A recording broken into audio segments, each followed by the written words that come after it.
আজকে চলে এসেছি ডানলপের কাছে অবস্থিত মহামিলন মঠ। এটা মূলত বরানগরের কাছাকাছি অবস্থিত একটি মঠ বা ধর্মীয় ক্ষেত্র, যেটা মহামিলন মঠ নামে পরিচিত। এই মহামিলন মঠের নাম কেন হলো সেটা জানতে গেলে পুরোটাকে ভিডিওটা দেখতে হবে।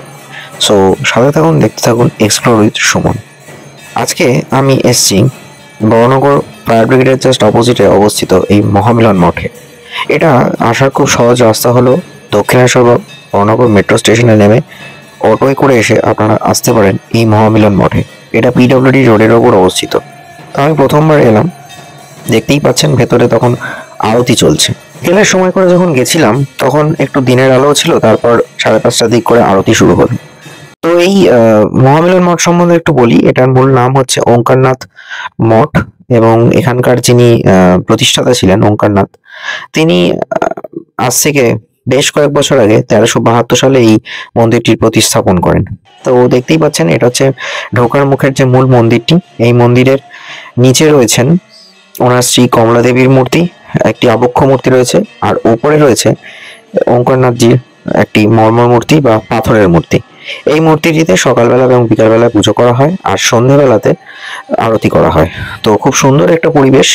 দিনের বেলায় আসলেও আপনারা এখানে ঘুরে যেতে পারেন। সন্ধ্যেবেলা তো একটা দেখছিলাম যে সেদিনকে একটা আলোচনা সভা চলছিল। তো এটা বিকেলের সময় করে এসেছিলাম তখন তোলা। তো খুব সুন্দর জায়গাটা। এই দেখতে পাচ্ছেন ভেতরে পুরো কাঁচের ঘেরা মূর্তিটি রয়েছে, এবং এখানে যারা ভক্তগণ যারা দীক্ষা নিয়েছেন তারা আসেন, নাম গান শোনেন, এবং দুবেলা তার পূজা অর্চনা করা হয়ে থাকে। তো এই হলো মহামিলন মঠ। এবং মহামিলন মঠের এই যে মূল মন্দিরটি, এই মন্দিরটির আশপাশটা যদি ঘোরেন তাহলে পুরো চত্বরটা দেখা যায়। সুন্দর একটা পরিবেশ, পুরো মন্দিরটা কভার করা যাচ্ছে। বাঁদিকে আপনার রয়েছে অফিস ঘর, আর ডান দিকে হচ্ছে মূল মন্দিরটি, মানে যেখানে রাধাকৃষ্ণের মূর্তিটির আরতি হচ্ছিল প্রথমেই দেখালাম। এই হলো মহামিলন মঠ, এবং সামনে রয়েছে পার্কিং। এই যে মন্দিরটির নিচে এখানে হচ্ছে কমলাক্ষ বা কমলা দেবীর মূর্তি, পাশে রয়েছে ওঙ্কারনাথজির একটি ছবি। এখানে সেদিনকে একটি আলোচনা সভা হচ্ছিল। আর আমি তারপর এখান থেকে ডান দিকে যে একটি মূর্তি রয়েছে বা মন্দির, সেখানে গেছিলাম। সেটা হচ্ছে মহালক্ষ্মীর মন্দির, মহালক্ষ্মী বা অন্নপূর্ণা মন্দির। অন্নপূর্ণার সাথে এদিকে রয়েছে ওঙ্কারনাথজির ছবি, আর ডান দিকে রয়েছে কমলা দেবী বা কমলা দেবীর ছবি রয়েছে। এই হলো মূল জায়গাটি।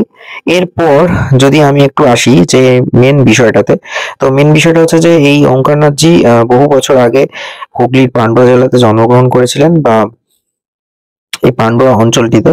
এবং তার বাবা মা খুবই গরিব ঘর থেকে ছিলেন। তো তিনি তারপর মামার বাড়ি চলে গেছিলেন এবং সেখানেই পড়াশোনা করেন। তারপর প্যান্ডেল চার্চে গিয়ে কিছু পাশ্চাত্য বা ইংরেজি শিক্ষার সময় তিনি ঠিক করেন যে সনাতন বিষয়ে তিনি কিছু শিক্ষা গ্রহণ করবেন, এবং সনাতন ধর্ম বিষয়ে বিভিন্ন ধরনের আলোচনা করার একটা বা সেই বিষয়ে শিক্ষা নেওয়ার জন্য তিনি সেখান থেকে বিভিন্ন গুরুদেবের কাছে যান এবং সেখান থেকে শিক্ষা নেন। এরপর তিনি আস্তে আস্তে দেশের বিভিন্ন জায়গায় 29টি বিভিন্ন মন্দির এবং মঠ প্রতিস্থাপন করেন। এবং আমি যখন গেছিলাম সন্ধ্যেবেলা, চারপাশে একটা নাম কীর্তন হচ্ছিল, মানে এই যে দেখতে পাচ্ছেন যে রাধাকৃষ্ণের মন্দিরটি রয়েছে, সেখানে সেই সময় নাম কীর্তন চলছিল। এবং ঘুরে ঘুরে ঘুরে ঘুরে পুরো মন্দিরটির চারপাশটা ঘোরা যায়। মাঝখানে রয়েছে এইখানে রাধাকৃষ্ণের মূর্তি, এবং চারপাশটা সেই সময় নাম কীর্তন চলছিল। তো পাশেই রয়েছে ওঙ্কারনাথজির ছবিও, সেখানে সবাই নমস্কার করছিল। এবার আসি এখানে কয়েকটা বিষয় কথা বলতে। যেহেতু সনাতন বিষয়ে তার একটা শিক্ষা লাভ হয়েছে, সনাতন ধর্মকে ছড়িয়ে দেওয়াটা তার মূল লক্ষ্য ছিল। তো এই মন্দিরের পাশে, মানে এই যে রাধাকৃষ্ণের মন্দিরটি রয়েছে, এই রাধাকৃষ্ণের মন্দিরের পাশেই একটি আশ্রম ঘর রয়েছে, যেখানে ঝাড়খণ্ড বিহার থেকে বহু বাচ্চা ছেলেমেয়েরা আসে এবং তারা সনাতন বিষয়ে পড়াশোনা করে। এবার সনাতন বিষয়ে পড়াশোনা মানে কি, সেই পাঠ মানে কিছুটা পাঠশালার মতো কি, মানে তাদের সবটাই হচ্ছে উজ্জয়িনী মহাবিদ্যালয় বা উজ্জয়িনী বোর্ডের আন্ডারে, মধ্যপ্রদেশ বোর্ডের আন্ডারে পড়াশোনা হয়। এবং তারা মাধ্যমিক উচ্চ মাধ্যমিক বিভিন্ন বিষয় মানে যা যা পরীক্ষা দেওয়ার থাকে সেগুলো থাকে। তার পাশাপাশি কি থাকে না, তাদের কিছু সংস্কৃত এবং যেগুলো ভগবত গীতা বা যে যে সনাতন বিষয় যা যা থাকে সেই বিষয়ে কিছু পড়াশোনা করতে হয়। এই যে দেখতে পাচ্ছেন এইখানটায় হচ্ছে খাবার জায়গা, এবং এই জায়গাটাতে আশ্রমে এই সমস্ত বাচ্চা বাচ্চা ছেলেরা থাকে। তারা অনেক দূর দূর থেকে এখানে এসে পড়ে। আমি তো দুটো বাচ্চা ছেলে বলতে, একজন ক্লাস 6-এ পড়ে, একজন 11-এ পড়ে, এরকম কয়েকজনের সাথে দেখা হলো। তারা সন্ধ্যেবেলায় সে সময় আরতির পর নাম গানের পর তাদের সন্ধ্যেবেলায় দেখলাম যে মুড়ি আর ছোলা সেদ্ধ খেতে দিয়েছে। এই যে দেখছেন ছেলেগুলো ঘুরছে, এইটা হচ্ছে খাওয়ার জায়গা। ওরা তখন সন্ধ্যেবেলায় ছোলা সেদ্ধ আর মুড়ি খাচ্ছে। মানে ওদের খুব নিয়ম মেনে টাইম ওয়াইজ পড়াশোনা এবং একটা আলাদা টাইম থাকে যেখানে ভগবদ গীতা বা বৈদিক বিষয় আলোচনা করতে হয়, এটা হচ্ছে কলেজ। আর বাকি টাইমগুলোতে এখানে ঘুরে ঘুরে কিছু কাজ করা থাকে, যেহেতু এরা আবাসিক, খেলাধুলাও করে। প্লাস হচ্ছে তাদের এই টাইম টু টাইম মানে হয় না আশ্রমের মতো, খাওয়া দাওয়ার একটা ব্যাপার করা থাকে। তো সবটাই এদের দেখলাম যে বাবা মায়েরা অনেক কষ্ট করে ছেলে মেয়েদের মানে বড় করার জন্য এখানে দিয়ে যায়। সবাই বলতে গেলে বিহার, ঝাড়খণ্ড বা মধ্যপ্রদেশ থেকে রয়েছে। এদের একটা নিজস্ব আহ ডাক্তারখানা বা ছোটখাটো একটা হসপিটালও রয়েছে পেছন দিকটাতে। তো এখানে আসলে বোঝা যাবে যে এই যে ছোট যে জায়গাটা রয়েছে প্রেমিসিসটা, এই পুরো প্রেমিসিসটার ভেতরে কি কি হচ্ছে আর না হচ্ছে। তো এই যে দেখতে পাচ্ছেন খুব সুন্দর একটা রাত্রিবেলার ভিউটা, যখন সন্ধে হয়ে গেল এই ভিউটা জাস্ট অসাধারণ ছিল। আমি তখন আস্তে আস্তে করে উপরে উঠছিলাম এবং তখন আরেকবার গিয়ে দেখলাম যে সেই সময় সন্ধেবেলায় নিচে ওই কমলা দেবীর মন্দিরটির বা মূর্তিটি যেখানে রয়েছে সেখানে একটা আলোচনা সভা চলছিল, আর ওপরটাতে আরতি চলছিল ওঙ্কারনাথজির।